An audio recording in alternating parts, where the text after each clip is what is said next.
mampu tingkatkan mutu pendidikan dan pembentukan akhlak.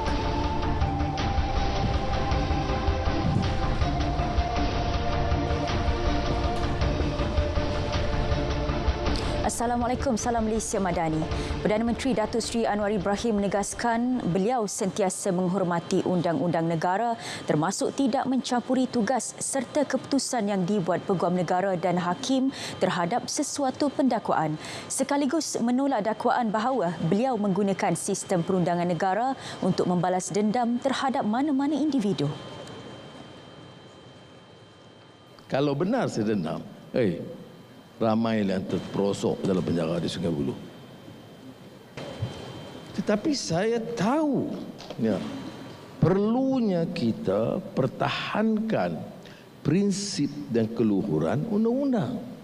Siapa yang mau disiasat, siapa yang mau didakwa, siapa yang akan dihukum, itu bukan urusan saya. Kuasa Perdana Menteri tersekat atau berakhir dengan pengarahan agar institusi menjalankan tugas mereka. Beliau berucap selepas menyaksikan pementasan teater Cikgu Anda di Ibu Negara. Tambah Datuk Seri Anwar, beliau tidak boleh mengarahkan peguam negara untuk mendakwa kerana sesuatu pendakwaan mesti mempunyai fakta yang kukuh. Menerusi program sama, Perdana Menteri menyeru orang ramai agar memberi tumpuan dalam meningkatkan mutu pendidikan dan pembentukan akhlak yang baik. Jelasnya dengan berpandukan nilai serta akhlak, negara dapat melahirkan insan yang berilmu dan akademis kerana mengamalkan prinsip agama. Mendidik, bukan hanya melatih. Pendidikan itu tentunya berdasarkan kekuatan nilai dan akhlak. Yang kita mahu tingkatkan itu manusia. Dan manusia itu dengan keyakinan, dengan nilai, dengan akhlak. Dia agak sukar. Kerana percubaan-percubaan di banyak negara tidak sangat berhasil dalam pemupukan nilai dan memanai pendidikan dalam arti kata melahirkan insan itu dengan keyakinan, dengan nilai, dengan akhlak. Dia agak sukar kerana percubaan-percubaan di banyak negara tidak sangat berhasil dalam pemupukan nilai dan memanai pendidikan dalam arti kata melahirkan insan. Bekalan daging lembu dijamin mencukupi dan dijangka tidak berdepan sebarang masalah menjelang sambutan Aidiladha. Setakat ini tiada laporan diterima berhubung kekurangan bekalan daripada pihak pembekal. Harga ni dia selalunya fluctuate lah. Dia ikut bekalan. Kita tahu sekarang ni ternakan dari luar banyak masuk daripada Burma dan Thailand. Kos untuk bawa daripada sana itu yang harga tu menjadi agak tinggi. Jadi kalau tuan-tuan bandingkan harga di sini dengan harga seberang sana, kalau bezanya di antaranya sebab kos transport dan kos tempat kuarantin. Beliau ditemui selepas lawatan kerja rasmi di Pusat Transformasi Luar Bandar RTC Fama Kelantan Tunjung Kota Baru. Menerusi lawatan itu, Datuk Seri Mohamad berkata RTC Fama Kelantan sedang naik taraf medan pemborong kuih tradisional bernilai RM200,000 serta pembinaan ruang penyimpanan produk agromakanan dan bilik sejuk berjumlah RM2 juta bagi mengukuhkan lagi keterjaminan bekalan makanan negara. 10,000 pengunjung dijangka memeriahkan Perpati Fest 2023 yang julung kali dianjurkan Kerajaan Negeri Sembilan. Perkembangannya langsung bersama wartawan Nur Zuhairah Muhammad Zamri. Baik, terima kasih Faiz Syahira. Saya kini berada di program Pepati Fest 2023 yang telah pun berlangsung sejak 9 Jun lepas sampai ke kemuncak program dengan majlis penutupan yang dijadualkan bakal berlangsung pada pukul 3 petang ini. Dan untuk pengetahuan anda, sepanjang 3 hari berlangsungnya program ini, pelbagai aktiviti adat telah pun dilaksanakan bagi mempromosikan keunikan adat pepatih di negeri ini, khususnya kepada pihak luar, terutama kepada golongan muda. Jadi untuk berkongsi lebih lanjut mengenainya, bersama saya hari ini Pengarah Lembaga Muzium Negeri Sembilan, Dr. Andes Syamsuddin Ahmad. Baik Doktor, mungkin Doktor boleh kongsikanlah sepanjang berlangsungnya program ini, bagaimana Dr. Andes melihat penerimaan pengunjung terhadap acara ini? Ya, terima kasih PRTM. Dari segi penerimaan pengunjung, kita yang datang pada pesta ini selama 3 hari berbagai peringkat. Di mana yang tak mulia undang Luwak Jelebu, yang tak mulia undang Luwak Johor, yang memulia Datuk Shah Bandar, pelajar-pelajar sekolah, pihak universiti, masyarakat ramai, bangsa Cina, India, pelbagai kaum, termasuk orang asli dan juga generasi muda, dan juga datang daripada Riau, Kampar dan Minangkabau, seperti mana kita lihat di belakang sekarang ini, untuk semata melihat keunikan adat patih di Negeri Sembilan. Jadi alhamdulillah, sebelah malam golongan muda paling penting sini, golongan muda. Lebih 50% golongan muda hadir ya, melihat konsert, melihat ceramah, merasa makanan makanan amat unik, dan mereka akan dapat di mana-mana tempat di kedai-kedai biasa, oleh kerana yang dimasak oleh orang adat sendiri, ibu sokor sendiri. Inilah keunikan. Pelbagai peringkat datang, baik golong mereka datang, dan mereka datang, ada yang datang untuk menyelidik, buat kajian tentang adat patih ya. Okey, baik Dr. Andes, harapan pihak Lembaga Muzium supaya acara yang mengangkat adat pepatih ini terus diperkasa pada masa akan datang. Ya, seperti diumumkan oleh Yang Amat Menteri Besar Negeri Sembilan pada majlis perasmian, bahawa ini adalah program tahunan, insya-Allah mungkin akan bergerak dari daerah ke daerah atau luar ke luar, dan harapan pihak muzium khususnya sebagai badan yang ditunjukkan untuk memperkasa adat patih Negeri Sembilan, pertama adalah pendidikan. Pendidikan menghasilkan buku, menghasilkan pameran. Sebab kata pepatah ada menyebut, tahu dek tengok, pandai dek buat. Kajian, membaca, melihat, tetapi penting turun ke luar-luar untuk merasai sendiri keunikan adat patih melalui cara buat program adat, masak, cara kajian, melihat cerita adat tentang luar-luar itu sendiri. Jadi yang paling penting sekali, mereka bukan setakat melihat dan menengok, tapi mesti mengamalkan sendiri, khusus pada golongan muda. Dan kita akan masuk ke sekolah melalui Kelab Adat Patih bersama dengan Jawatan Pelajar Negeri Sembilan. Ini stimulus yang telah diadakan pada luar, dan budak sekolah sekarang memang merasai bahawa adat patih wujud di keliling mereka. Itu yang kita nampak, dan ini akan berterusan sampai bila insya-Allah. Okey, baik, terima kasih Dr. Andes di atas perkongsiannya. Jadi sekian sahaja perkongsian Pepati Fest 2023. Kita kembali bersama Faiz Syahira di Angkasa Puri. Terima kasih. Zahira, terima kasih. Program oleh orang Pangka merupakan identiti masyarakat Negeri Sembilan yang sinonimnya dipanggil sebagai rewang buat masyarakat lain. Ia merupakan persiapan bagi sebuah majlis besar secara bergotong royong sehari sebelum majlis berlangsung. Tradisi itu wajar diteruskan bagi pupuk semangat kerjasama dalam menjayakan sebuah majlis.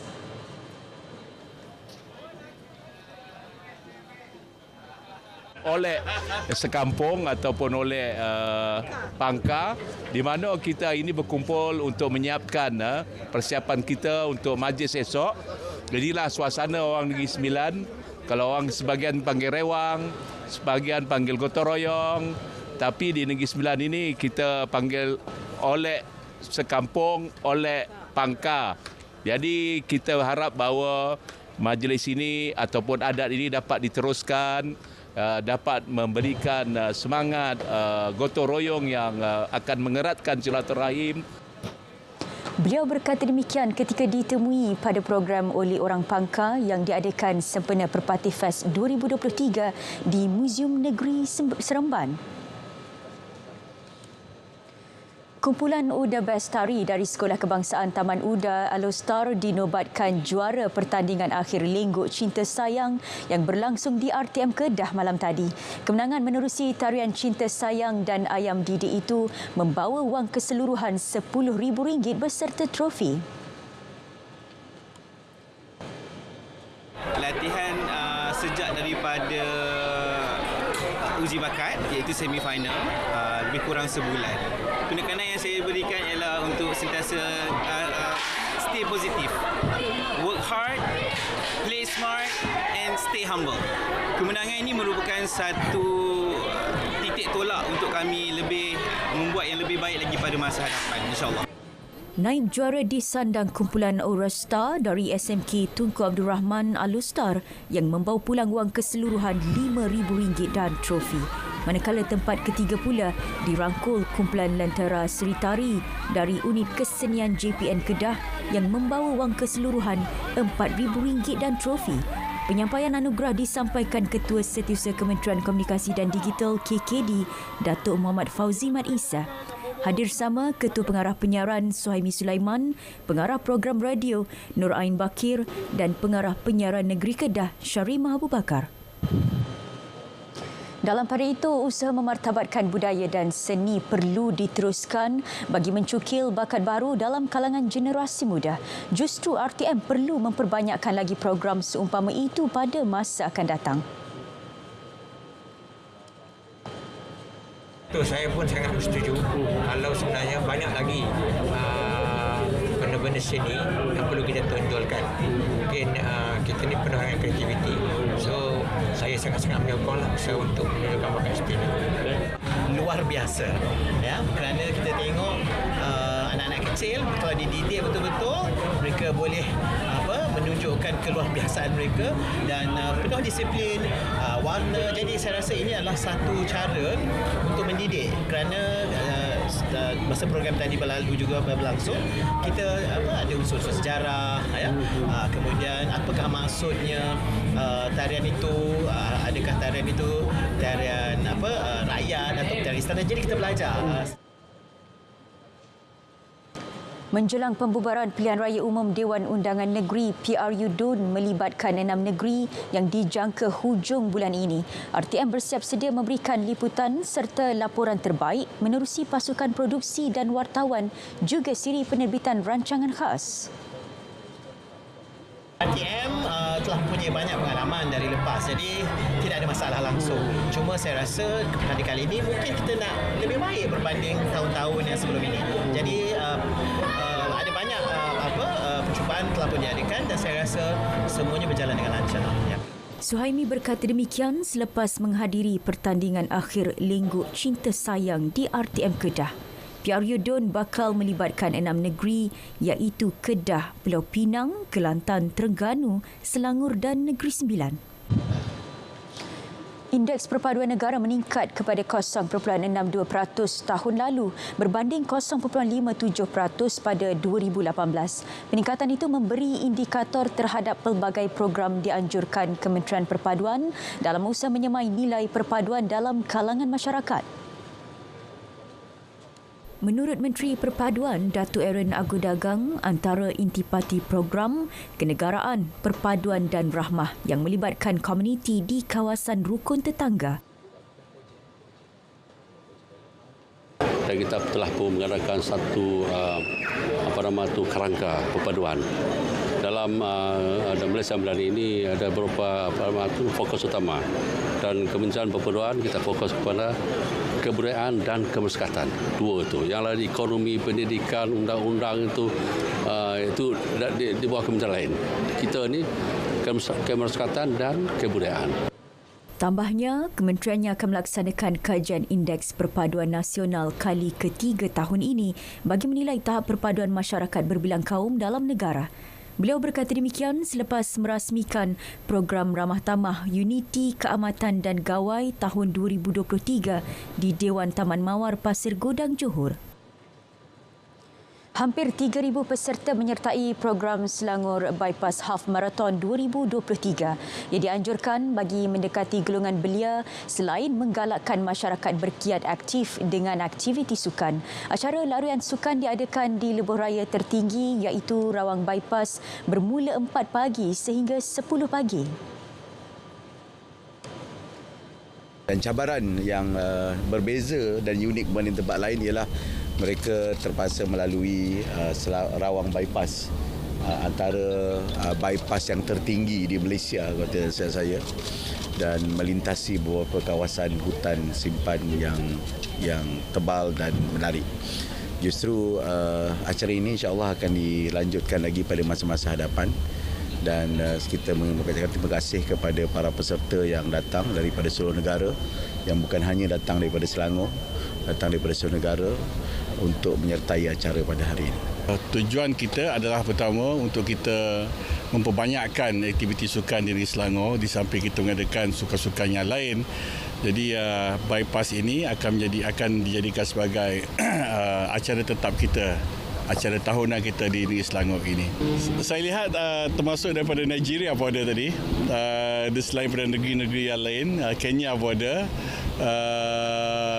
Ini menunjukkan bahawa Selangor bypass ini sudah diterima ramai dan sudah mendapat nama di kalangan mereka yang berminat dari segi larian ini. Jadi kita harapkan perkara ini diteruskan, dan it's good juga untuk turisme kita di kawasan tempatan ini. Kerajaan Negeri Selangor juga optimis acara sedemikian mampu meningkatkan tahap kesihatan mental dan fizikal dalam kalangan belia. 315 sukarelawan sahabat maktab terdiri daripada kalangan jemaah haji di 9 maktab di Mekah dilantik Lembaga Tabung Haji TH bagi membantu petugas TH sedia ada. 35 jemaah yang layak dipilih mewakili maktab masing-masing mengikut kesesuaian dengan 25 menjadi sahabat hujaj, 6 sahabat medik dan 4 sahabat ibadah. Sahabat maktab ini akan membantu urusan harian jemaah khususnya warga emas semasa di Mekah, Arafah, Musdalifah serta Mina. Program sahabat maktab yang mula diperkenalkan pada 2006 ini juga menjadi medium antara TH dengan para jemaah terutama dalam menyampaikan maklumat operasi. Gandingan sahabat maktab dengan petugas-petugas yang hanya ada 670 orang untuk menjaga keseluruhan 31,600 jemaah haji sudah tentunya memerlukan bantuan tambahan seperti sahabat maktab ini, dan dengan gandingan ini insya-Allah kita dapat memberi khidmat yang terbaik dan dapat menjaga kebajikan dan juga kesihatan jemaah haji sepanjang mereka berada di tanah suci insya-Allah. Antara tugas yang digalas sahabat maktab membantu urusan ibadah warga emas, terutama umrah pada waktu malam. Manakala tugas semasa operasi masyair di Arafah, Musdalifah serta Mina bagi membantu jemaah di kemah-kemah. Pemilihan sahabat maktab juga berdasarkan kriteria tertentu, terutama sahabat medik dan sahabat ibadah. Saya sebagai jururawat dan telah berkhidmat selama 18 tahun di Hospital Kuala Lumpur. Saya berharap dengan sumbangan yang saya dapat berikan kepada para duyufur rahman, kami semua boleh memperolehi haji yang mabrur insya-Allah.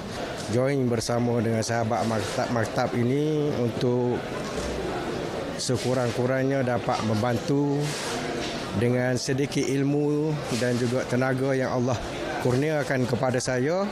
Okey, kami ingin menyertai sahabat maktab sebab ingin membantu duyufur rahman, terutamanya golongan yang warga emas dan juga mungkin orang-orang muda tapi mungkin ada keuzuran. Kami nak membantu duyufur rahman, dan selain daripada itu kami ingin mencari pengalaman sebab benda ni berlaku sekali seumur hidup, jadi inilah peluang yang kami nak cuba berbaktilah selagi mampu.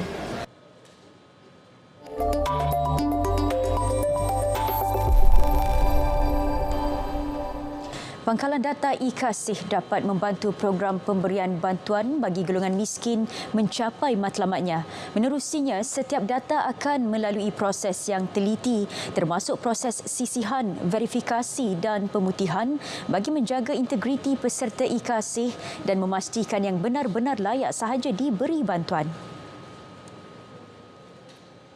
Misalnya tadi kata seorang ketua isi rumah punya pendapatan RM4,000, tetapi kita akan melihat juga jumlah bilangan ahli keluarga. Sebab kita juga dalam menentukan mereka ini miskin tegar ataupun miskin, kita akan melihat juga kepada pendapatan per kapita. Betul. Maksudnya kalau RM4,000, kalau ahli keluarganya ada RM7,000, so dia akan jatuh dalam kategori miskin.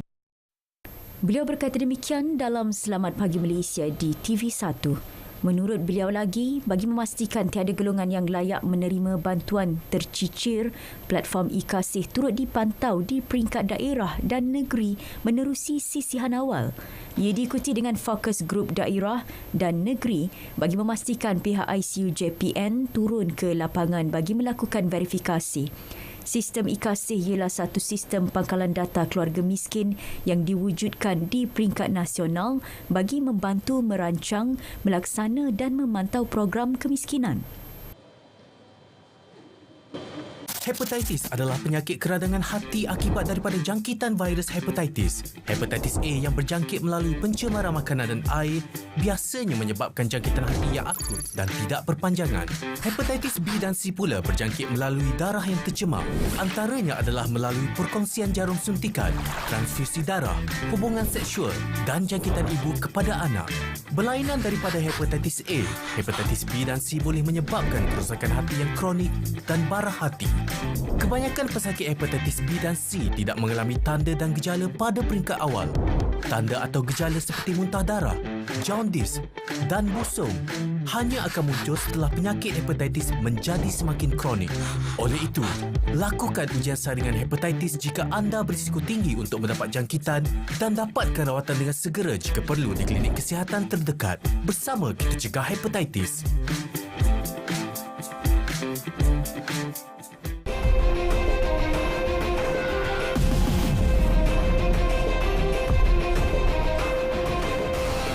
Perkembangan luar negara, 4 kanak-kanak yang terlibat nahas pesawat dan hilang di hutan Amazon selama lebih sebulan disatukan semula dengan keluarga mereka semalam.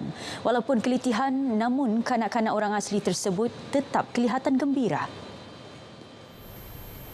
Sebaik ditemukan dalam operasi mencari dan menyelamat, mereka dibawa ke hospital tentera di Bogota. Menteri Pertahanan Ivan Velasquez yang melawat mangsa bersama Presiden Gustavo Petro berkata mereka semakin pulih tetapi belum boleh makan makanan pejal. Mereka kelihatan kurus dan lemah.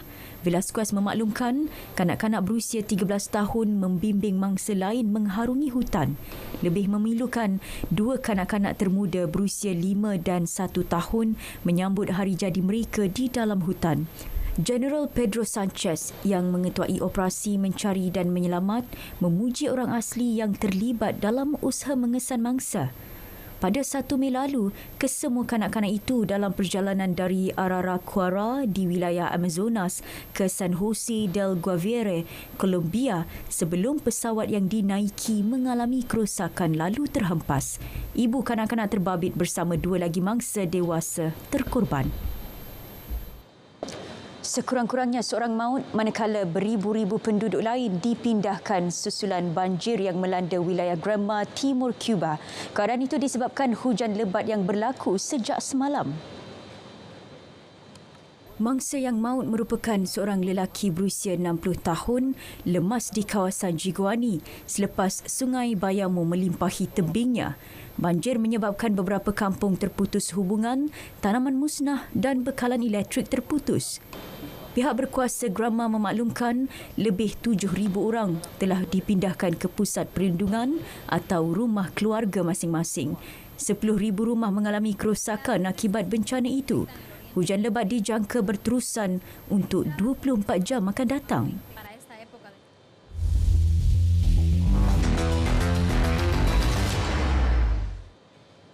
Beralih ke perkembangan sukan, pemenang pingat emas pada Sukan Para-ASEAN 2023 bakal menerima durian runtuh mencecah keseluruhan lebih RM1 juta. Setiausaha Agung Majlis Paralimpik Malaysia MPM, Dato' R. Subramanian berkata insentif tersebut akan diberi menerusi skim hadiah kemenangan sukan Syakam. Jadi ganjaran yang akan diberi adalah mengikut cakam yang sedia ada, dasar yang sedia ada. I'm sure the government akan menunaikan apa yang dijanjikan. Alright, so I don't see a problem there. Walaupun menang lebih emas tu. Beliau memaklumkan perkara itu pada majlis sambutan kepulangan kontingen para negara di lapangan terbang antarabangsa Kuala Lumpur KLIA pada Sabtu. Hadir sama ialah isteri Perdana Menteri Datuk Seri Dr. Wan Azizah Wan Ismail serta Menteri Belia dan Sukan Hannah Yeoh. Menerusi Syakam, pemenang emas acara individu bakal membawa pulang RM20,000 diikuti RM10,000 untuk emas kedua dan seterusnya. Bagi acara berpasukan yang kurang daripada 5 orang akan membawa pulang RM20,000, manakala acara berpasukan lebih daripada 5 orang layak menerima RM5,000. Pada APG 2023 di Kemboja, pencapaian 50 emas jauh melepasi sasaran 33 pingat emas yang ditetapkan, menyaksikan Malaysia menduduki tangga keempat carta pingat keseluruhan. Dalam pada itu, pencapaian membanggakan kontingen para negara perlu menjadi inspirasi kepada atlet normal, terutama dalam sukan renang dan olahraga. Menteri Belia dan Sukan Hanayo berkata, laporan pasca nilai APG 2023 yang bakal dibentangkan Majlis Paralimpik Malaysia MPM bukan sahaja untuk melihat bentuk penambahbaikan yang boleh dibuat. Katanya, laporan itu juga bertujuan melihat rahsia kejayaan yang diraih kontingen para negara untuk dikongsikan bersama Majlis Olimpik Malaysia MOM bagi memperkasakan lagi atlet normal. Bila kita lihat datanya, daripada 50 pingat emas, 26 datang daripada sukan renang dan 14 sukan olahraga. Bermaksud resepi untuk kejayaan, untuk kita dapat banyak pingat adalah olahraga dan renang. Seperti yang telah kita nyatakan dalam SEA Games untuk able athlete lah. So, dengan kejayaan mereka, MSN akan melihat peruntukan yang mereka boleh letak setiap tahun untuk bantu atlet para kita untuk lebih berjaya. Kejohanan skuash Perseorangan Asia 2023. Nasib berbeza menimpa dua wakil negara Ng Yen Yew dan S. Sivasanggari di pentas akhir yang berlangsung di Hong Kong pada Sabtu. Pemain nombor 17 dunia Ng Yen Yew cemerlang apabila berjaya mempertahan gelaran juara selepas menewaskan wakil India S. Velavan. Pemain nombor 1 negara itu memerlukan 31 minit untuk menang 11-4, 11-5, 11-6. Kejayaan ini menjadikan Yen Yew pemain ketiga Malaysia yang menjuarai kejohanan dui tahunan itu secara berturut-turut selepas Ong Beng Hee sebanyak 4 kali dan Muhammad Azlan Iskandar 2 kali. Sementara itu, dalam kategori wanita, S. Sivasanggari terlepas peluang mengakhiri kemarau kejuaraan negara selama 8 tahun selepas tewas kepada wakil tuan rumah Chan Sin Yuk. Biarpun memberi tentangan sengit, Sivasanggari tumpas 6-11, 11-9, 14-12, 3-11 dan 1-11 dalam tempoh 40 minit. Kali terakhir Malaysia menjuarai kategori wanita menerusi legenda Datuk Nicole David yang muncul juara buat kali ke-9 pada 2015. Saudara, berita tengah hari berakhir di sini. Terus setia bersama Berita RTM untuk perkembangan sahih sepanjang masa. Malaysia Madani, tekad perpaduan penuhi harapan. Assalamualaikum.